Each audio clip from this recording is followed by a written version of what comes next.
Los historiadores actuales son sacerdotes de un culto a la verdad llamados al servicio de un Dios cuya existencia están abocados a cuestionar. Felipe Fernández Armesto.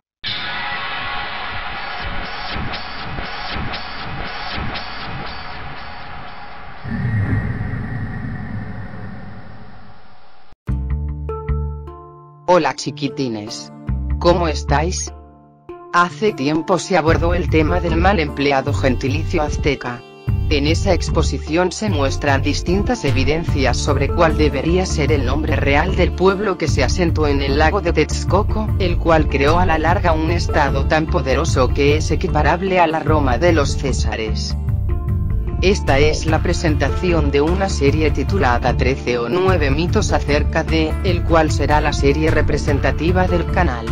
Por ser extenso el tema a tratar, en esta única ocasión se presenta de forma independiente. Entonces comencemos preguntando, ¿qué es un mito?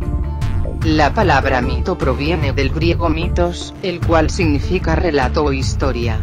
En su primera acepción se empleó para designar una narración fantástica creada para explicar hechos reales o fenómenos de la naturaleza. Con este sentido se suele hablar de dioses, héroes y personajes que hacen cosas o viven situaciones imposibles de efectuar en la realidad. Actualmente otra de las interpretaciones que ha tomado el mito es considerar un hecho histórico real, pero cuya narración y significado se ha ido alterando con el transcurso del tiempo, llegando a ser al final solo un reflejo lejano de lo que de verdad ocurrió. Y es con este sentido que abordaremos los temas.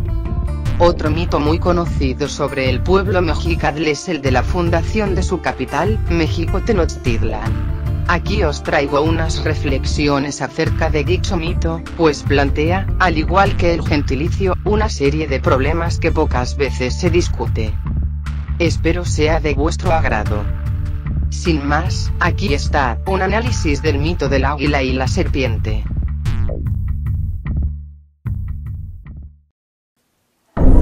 La leyenda.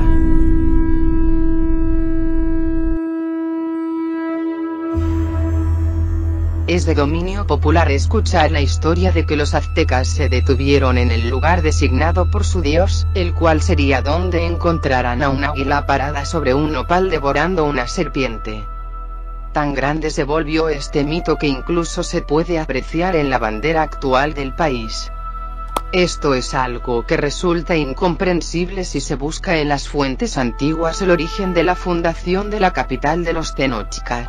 Se cuentan al menos con dos tipos de documentos para hacer esto: los códices autóctonos, muchos de ellos elaborados durante el período colonial, y las crónicas escritas tanto por españoles como por indígenas y mestizos.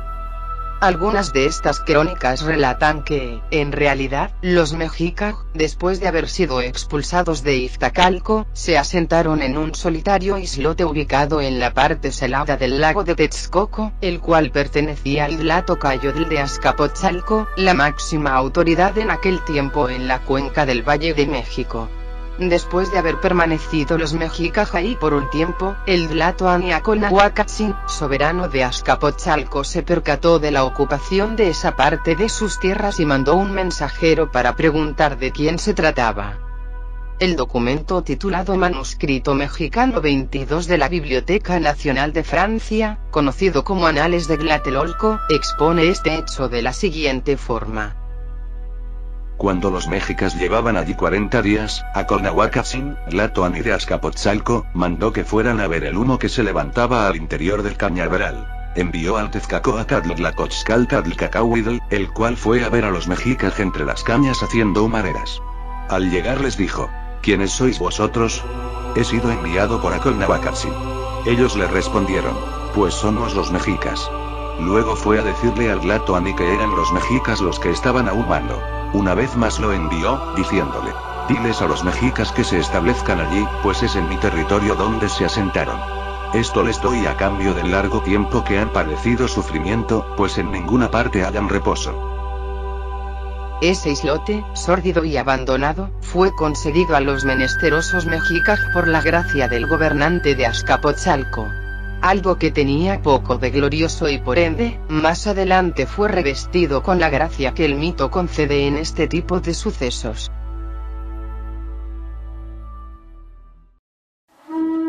El águila y la serpiente. De entre los códices, existen algunos en que se puede apreciar una imagen como la del mito. En el códice de 1576 se observa la figura del águila, el nopal y la serpiente. Esto podría tomarse como una prueba definitiva de la autenticidad del mito, pero en el resto de las fuentes no se describe de esta manera. Por ejemplo, en el Códice Mendoza se observa al centro de la imagen al águila sobre el nopal, el cual posee en cada brazo un tenochtli, o tuna silvestre. Debajo de este se aprecia inmediatamente el símbolo de tegl, piedra, que servía para identificar un lugar establecido, y el dicfrasismo Imigli, flecha escudo, el cual se empleaba para designar la guerra. Esto tiene más sentido, debido a que el águila, símbolo del sol, devora los tenochtli, fruta que parece un corazón, y está posada en el lugar señalado de donde provendrán las guerras. Por lo que el relato de la fundación narrado en este códice describe lo que posteriormente se realizará a nivel religioso en el plano terrenal. De las fuentes escritas en lengua náhuatl, tomemos la crónica Mexicayotl de Fernando de Alvarado Tezozomoc, la cual refiere: y luego de noche lo vio, se le presentó al Teomamá llamado Cuautlequetzque, o quizá Cuaucoatl, aquel que era Huitzilopochtli, su dios, y le dijo: oh, Cuaucoatl, ¿vieron ustedes pausadamente todo aquello que allá dentro del cañaveral se extiende sobre el suelo y estáis maravillados? Pero escuchad con atención por favor, pues aún hay otras cosas que no habéis visto. Vayáis y observéis este tenochtli. Allá observaréis que sobre él, encima de él se yergue con alegría un águila, allí mismo está comiendo, allá donde brilla y calienta el sol, y de forma se satisfacerá vuestro corazón, pues esto, es el corazón de Copil, el mismo que arrojaste allá cuando te detuviste en Tlalcocomoco, el cual se denomina tenochtli. Domingo Francisco de San Antón Muñón Chimalpaín Cuauhtlehuanitzin, historiador chalcatl del siglo XVII, relata la fundación de la ciudad de la siguiente manera. Año 2 Casa, 1325 años.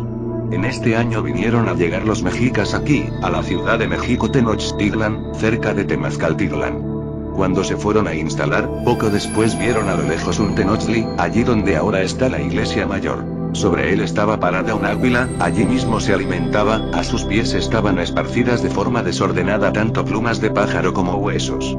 Enseguida allí mismo alguien les habló, les dijo: mexicas, entonces ahí habrá de ser. Pues por 40 años he estado haciendo penitencia por este lugar. Pero no vieron quién les hablaba. Inmediatamente se establecieron allí los mexicas. Y por esto nombraron al lugar como Tenochtitlan. Si se presta atención, en ambos relatos se afirma que el águila estaba comiendo algo, sin especificar lo que era. He formulado la hipótesis de que la confusión tal vez se deba a que algún tlacuelo, escribano mexicano, una vez que se le ordenó realizar un códice que explicara la fundación de la ciudad, esto ya durante el período colonial, quiso representar lo que comía el águila, y posiblemente utilizó un elemento de la historia del pueblo mexicano de una etapa anterior. Para ejemplificar este punto, sigamos a Fernando de Alvarado Tezozomoc, quien nos relata que durante el peregrinaje el pueblo mexicano llegó a los dominios del señorío de Coloacán, en donde e inmediatamente el Tlatoanicocochtli les ordenó, les dijo a sus subordinados, los señores de Coloacán: ¿a dónde habrían de ir estos mexicas? Le respondieron: oh señor, orador, que vayan ahí entre los cerros, aquí en Tizapan. Luego los fueron a dejar, los establecieron en Tizapan. Enseguida le contaron al Tlatoanicocochtli, le dijeron: oh señor, orador, dejamos establecidos plenamente a los mexicas en Tizapan. Luego les contestó Cocochtli: bien hecho. Pues ellos son como bestias, muy depravados. Quizás allí será su fin, serán devorados por las serpientes, pues ahí tienen su morada muchas de ellas. Pero ellos, los mexicas, se alegraron muchísimo cuando vieron a las serpientes, a todas las cocinaron, las asaron para sí mismos y se las comieron.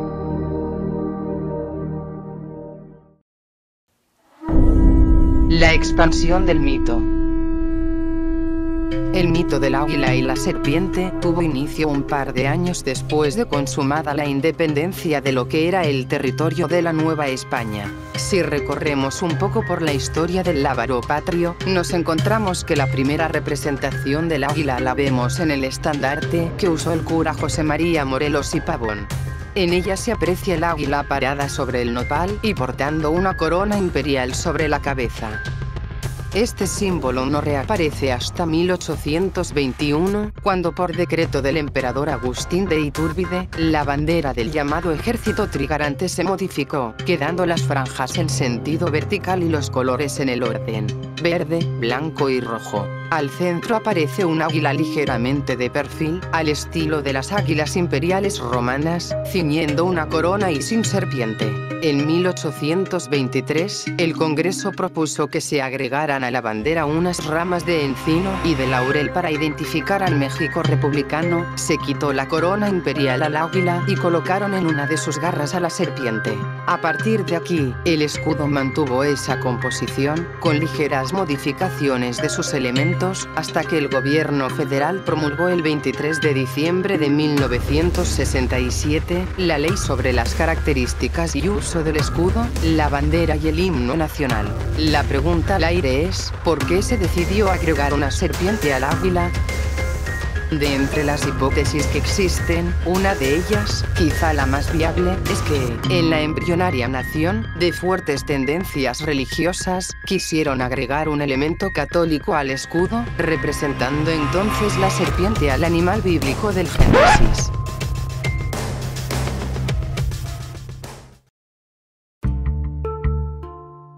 Hemos llegado al final.